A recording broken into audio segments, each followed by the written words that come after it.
All right, so welcome, y'all. Good morning, good afternoon, or good evening, whenever you are listening to the Tulsa World Scene podcast. If you're used to us, you know Mr. Watts usually gives that intro. I'm Tulsa World Scene intern Lydia Fletcher, joined today by the amazing Jimmie Tramel. Mr. Watts is out this week, and so they let me, as the resident radio girl, kind of take over the podcast, which I think is really fun. If you know my work outside of Tulsa World, you know I run a radio station in Arkansas. So I love this kind of thing. But we've got some fun stuff coming up today.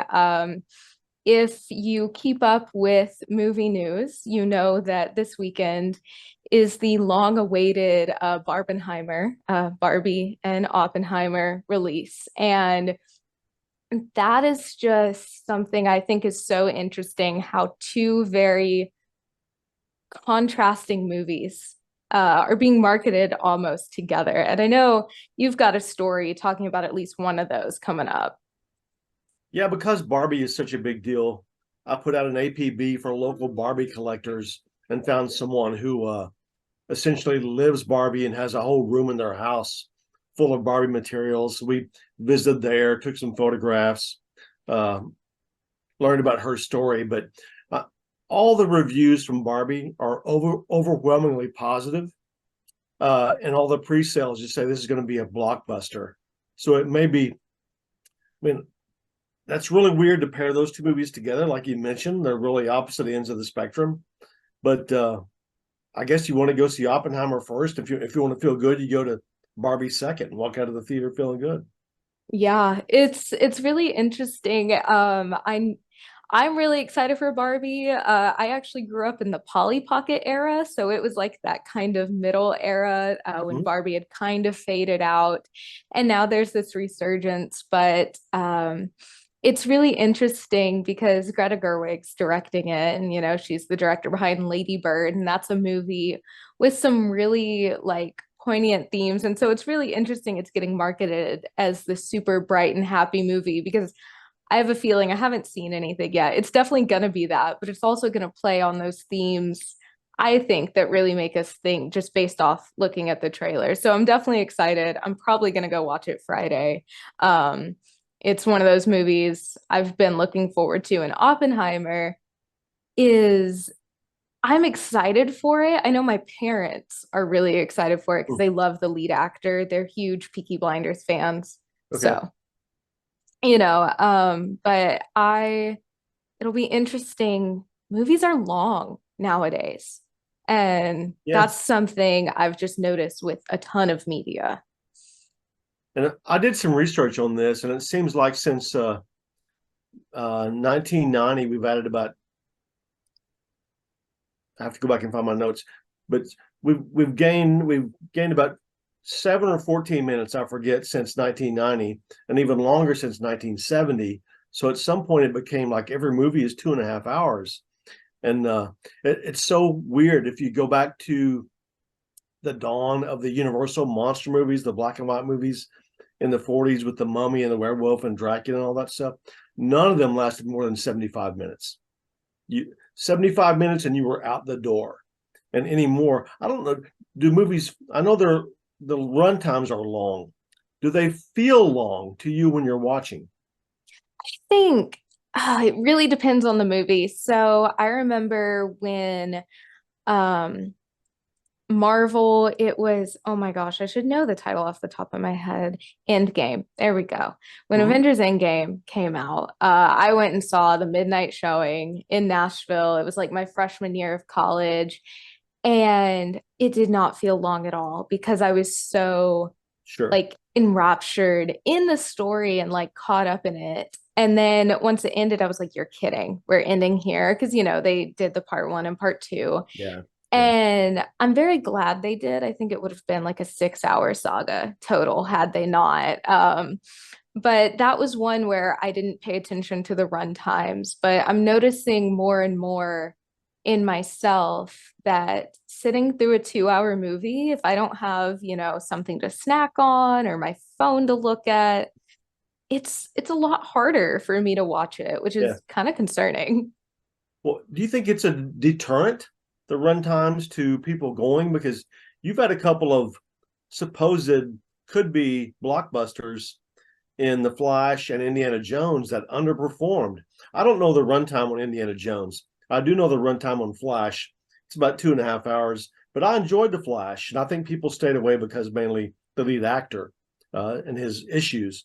But do you think runtimes are a deterrent to some of these films not doing as well as they could be doing? I think for my generation, definitely. We are that social media quick video generation. But I think if it's compelling enough with something like Barbie, where we all, grew up with it to a degree, um, something like that is going to draw us in. But if it's not well marketed or there's a, controversy with one of the actors, it's just another reason to kind of stay away or at least wait until you're home and you can pause and take breaks.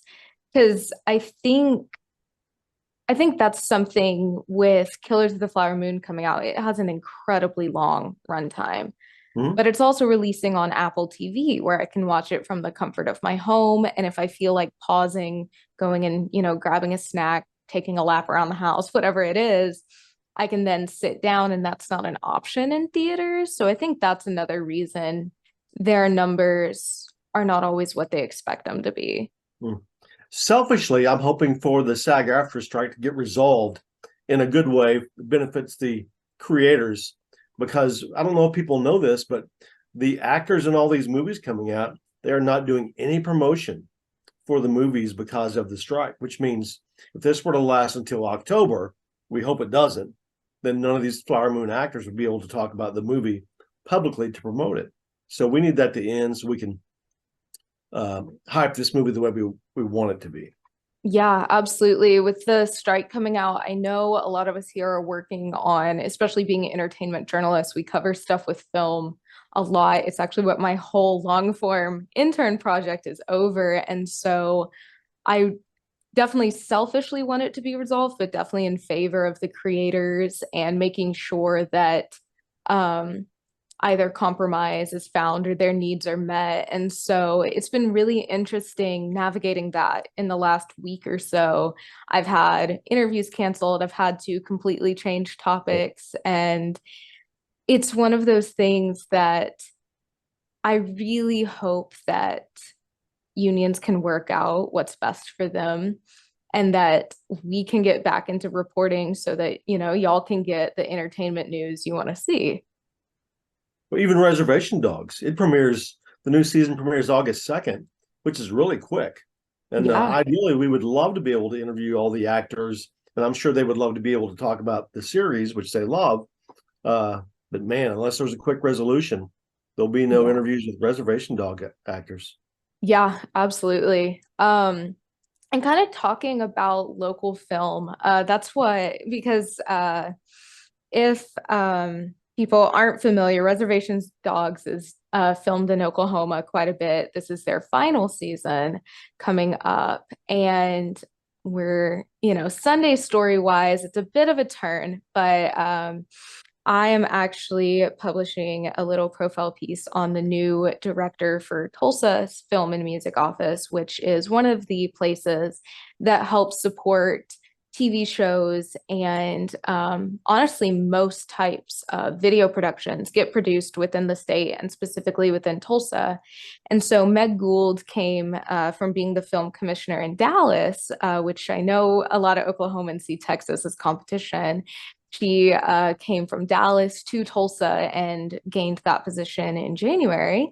And so I got to sit down with her last week and kind of talk about some of these things, as well as the strike and just kind of what it means to have a film industry in the state. And so got a short little Q&A with her coming out on Sunday. And then at the conclusion of my internship, there'll be a much larger piece about the film industry in general. So what about you? What do you have going on? Besides Barbie on Friday, I've got a Sunday story on it's Sharklahoma month at Oklahoma Aquarium and Jinx. Every dog has his day, but sharks get a month at Oklahoma Aquarium, and they get a week on Discovery Channel, which starts its annual Shark Week on Sunday. And I asked someone at Oklahoma Aquarium this question. Why are people fascinated with sharks? I mean, sharks are just cool and we love them, but why are we so fascinated with sharks? I wish I could answer that because my girlfriend is very fascinated with sharks. Like this is like one of her things. She loves sharks. Um, it's like that category of people who love sharks and dinosaurs. I think part of it is because they've been around so long, like they are ancient creatures, and that's something I personally nerd out over. I think it's really cool to look at like how they've evolved and how they've been the apex predator for, millions of years and different evolutions. And then I think things like, media like Jaws kind of instilled this fear in us of sharks. And so anytime people go to the beach, it tends to be this, oh, make sure there aren't sharks. When you see the marine life flag, you automatically assume great white instead of maybe it's like a jellyfish or something. And so I don't know how they've become this like pop culture icon, but they really have. And it's cool that Oklahoma has some stuff like that supports that and people's Sure. interest. How many Sharknadoes have you seen? Oh gosh, Not how many actual movies? Sharknadoes, but the films. Oh, the films. The I think I've films. seen none of them, but there are a lot. There are a lot of them. And how many actual ones have there been? I lost count, and I tuned in once to kind of see what it was all about, but it's not really. It's so over the top. Obviously, Yeah. tornadoes with sharks, but they had their time in the sun. Oh yeah. It's really interesting just kind of how the Sharknadoes, and then I kind of put that alongside that same almost horror series as forget the exact name, but it's about the haunted tire that goes around. Um, I'm blanking on the name, which as the film girl right now is a little appalling, but it's this one really old horror series that had to do kind of played off that same over the top eccentric film vibe as Sharknadoes. But it's interesting to see that sharks are still a pop culture icon in a very landlocked state. So, Yeah. Best movie you've seen this year? oh gosh, you know what's so funny? I'm barely a movie person, and they put me on the film beat. It's so funny. Movies I've watched this year. Um, I actually watched Monty Python and the Holy Grail for the first time ever this year. Hmm. And I did not realize how much my dad quotes it. And I did not realize how many things he said were from that movie. And it Sure. was very entertaining. Ones I'm looking forward to, honestly, Barbie, like I said, I'm gonna go this weekend. I need to catch up on quite a few movies. I'm more a music girl, Mhm.